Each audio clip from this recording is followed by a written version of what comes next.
رابطه جدید ولی جزئی با مژده جمالزاده در کانادا و فیلم جدید امریکایی مژده جمالزاده ولی جزئی چرا دیگر آواز نخوانده است؟ ما در این ویدیو پیرامون همین موضوعات خواهیم پرداخت، پس در ادامه با ما باشید.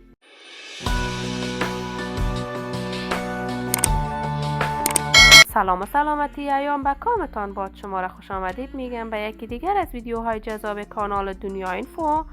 من مروارید عزیزی هستم. برای حمایت از خواهرتان علامت سابسکرایب را فشار دهید، ویدیوهای ما را لایک نموده و با دوستان خود به اشتراک بگذارید.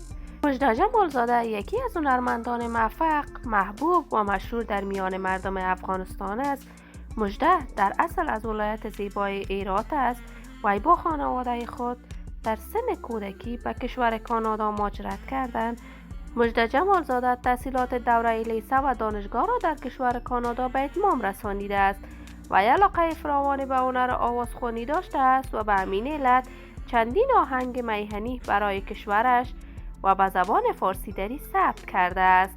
مژده جمالزاده علاقه فراوانی به فیلم و هنر سینما هم داشته است و به همین دلیل مژده جمالزاده نقش کوچک در چندین فیلم امریکایی هم اجرا کرده است و قرار است فیلم جدید وی در سال نو میلادی به نشر برسد. مژده جمالزاده با ولی جزئی دیگر هنرمند هراتی کشورمان رابطه تنگاتنگ داشته است و همه مردم میگویند گویا رابطه عاشقانه میان ولی جزئی و مژده جمالزاده است، اما اینها شایعات است. مژده جمالزاده با ترس و فکر و فرهنگ کشور کانادا بزرگ شده است و نزدیکی با مردان برایش یک امر عادی است. مژده جمالزاده و ولی جزئی قرار است آلبوم مشترک را به نام هی ثبت کند. ولی جزئی هم از جمله موفق‌ترین و محبوب‌ترین هنرمند افغان است که در میان فارسی زبانان تمام جهان از شهرت خاصی برخوردار است.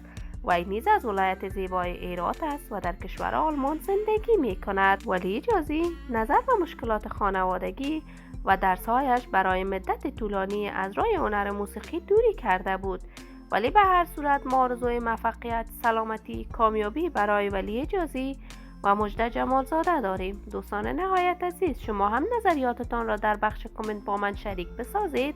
اگر تا هنوز دوست کانال من نشدید، پس برای حمایت از خواهرتان علامت سابسکرایب را فشار دهید، ویدیوهای ما را لایک نموده و با دوستان خود به اشتراک بگذارید. سلامتی شما آرزوی ماست.